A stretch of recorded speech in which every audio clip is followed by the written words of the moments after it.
നോക്കണ്ട, അങ്ങോട്ട് വിവേകാനന്ദനെ നോക്കിയാൽ മതി. പറയട്ടെ? പറഞ്ഞു. എല്ലാവർക്കും നമസ്കാരം. ഗ്രേസ് പറഞ്ഞതുപോലെ തന്നെയാണ് എനിക്കും ആദ്യം പറയാനുള്ളത്. കാരണം ഞാൻ 8ാം ക്ലാസ്സിൽ പഠിക്കുന്ന സമയം മുതൽ സിനിമ അഭിനയിക്കണം, സിനിമ നടിയാവണമെന്ന് ആ ഒരു സമയം മുതൽ എൻ്റെ മനസ്സിലുണ്ടായിരുന്ന കുറച്ച് ഡയറക്ടേഴ്സ് ഉണ്ടായിരുന്നു.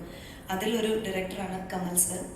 സാറിൻ്റെ സിനിമയിലെ കുറേ ക്യാരക്ടേഴ്സ്, ഫാൻസി ഡ്രസ്സൊക്കെ ഞാൻ ചെയ്തിട്ടുണ്ട്. സാറിൻ്റെ സിനിമയിലെ പാട്ടുകളിൽ ഡാൻസ് ചെയ്തിട്ടുണ്ട്. ലാൽജു സാറിൻ്റെ ഹീറോയിൻ ഹണ്ട് എന്ന് പറഞ്ഞൊരു റിയാലിറ്റി ഷോയിൽ പങ്കെടുത്തപ്പോൾ ഗ്രാമഫോണിൽ മീര ജാസ്മിൻ ചെയ്ത ക്യാരക്ടറിനെ ഡബ് ചെയ്ത് അന്ന് നല്ല മാർക്ക് കിട്ടി. അപ്പോൾ ഞാൻ വിചാരിച്ചു എന്തായാലും ലാൽജു സാറിൻ്റെ ഹീറോയിൻ ഹണ്ട് ഷോ ആണല്ലോ, അപ്പോൾ കമൽ സാർ കാണും, കണ്ടിട്ട് വിളിക്കും. അങ്ങനെയൊക്കെ ഒരു 12 വർഷത്തിന് ശേഷമാണ് ഇപ്പോൾ സാറ് വിളിച്ചത്. അപ്പോൾ അത് വലിയൊരു ഭാഗ്യമായിട്ട് കാണുന്നു. ആ ഒരു സിനിമയിൽ നല്ലൊരു കഥാപാത്രം ചെയ്യാൻ സാധിച്ചതിൽ ഒരുപാട് സന്തോഷമുണ്ട്. പിന്നെ ഷൈൻ ടോം ചാക്കോ, ഷൈൻ്റെ കൂടെ ഞാൻ കുമാരിയിൽ ഒരു ക്യാരക്ടർ ചെയ്തിട്ടുണ്ടായിരുന്നു. ഇതിൽ ഷൈൻ്റെ കൂടെ വീണ്ടും അഭിനയിക്കാൻ സാധിച്ചു.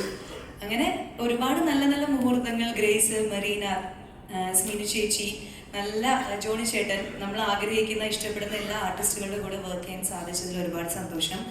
ആൻഡ് 2023 എൻ്റെ ഒരു പേഴ്സണൽ സന്തോഷം എന്ന് പറഞ്ഞാൽ കമൽ സാറിൻ്റെ സിനിമയിൽ അഭിനയിക്കാൻ പറ്റി.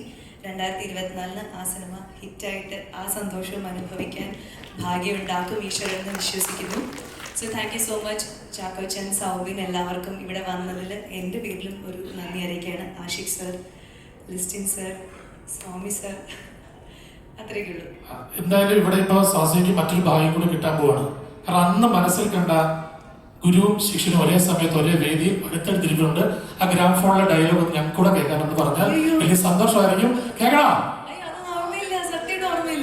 അത് പ്രചരാശം വേണം. അത് ഓർമ്മയില്ല, അതൊക്കെ അന്ന് പഠിച്ചിട്ട് ആ റിയാലിറ്റി ഷോ ഞങ്ങൾക്ക് കാണാൻ രണ്ടുപേരും ഉള്ള ഒരു മഹാഭാഗ്യമാണിത്.